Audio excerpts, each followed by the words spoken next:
In talking about globalization and the New World Order, in Money and Power, what I've done is I've tried to take a cross-section of different quotes from people that are advocates of a New World Order so you can get their perspectives rather than me trying to interpret what they say.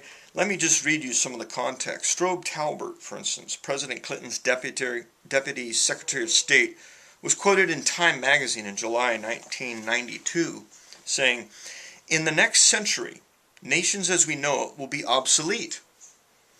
All states will recognize a single global authority. National sovereignty wasn't such a great idea after all," according to our Deputy Secretary of State.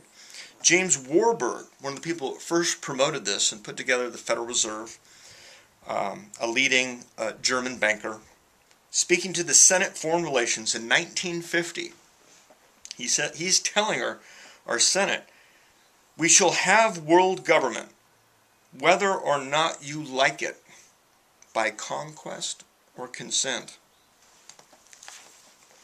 Richard Gardner, writing for Foreign Affairs, which is the publication of the Council on Foreign Relations back in 1974, says, "The New World Order will have to be built from the bottom up rather than from the top down. But in the end,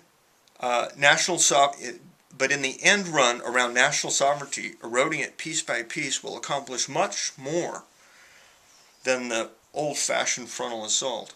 So we'll just kind of chip away or gnaw away at national sovereignty till it doesn't control us big corporations and banks anymore. H.G. Wells, in his book, The New World Order, states kind of a sardonic and depressing view of the New World Order, where he says that people will die protesting against it. When we attempt to evaluate its promise and purpose, we have to bear in mind the distress of a generation or so of so many malcontents. So it doesn't sound very exciting to him. Henry Kissinger, addressing the General Assembly of the United Nations back in October 1975, he states, "My country's history, Mr. President, tells us that this is possible to fashion a unity while cherishing diversity, that a common action is possible despite a variety of races, interests, and beliefs.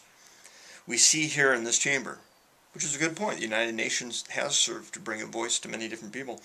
"Progress and peace and justice are attainable. So we say to all people and governments, let's fashion together a new world order." So you see, it's being contextualized as a good thing.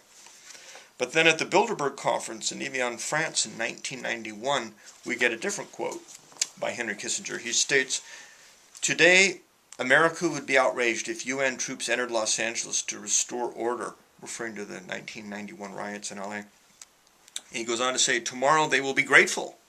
This is especially true if they were told that there was an outside threat from beyond, like some terror, whether real or promulgated, that threatened our very existence."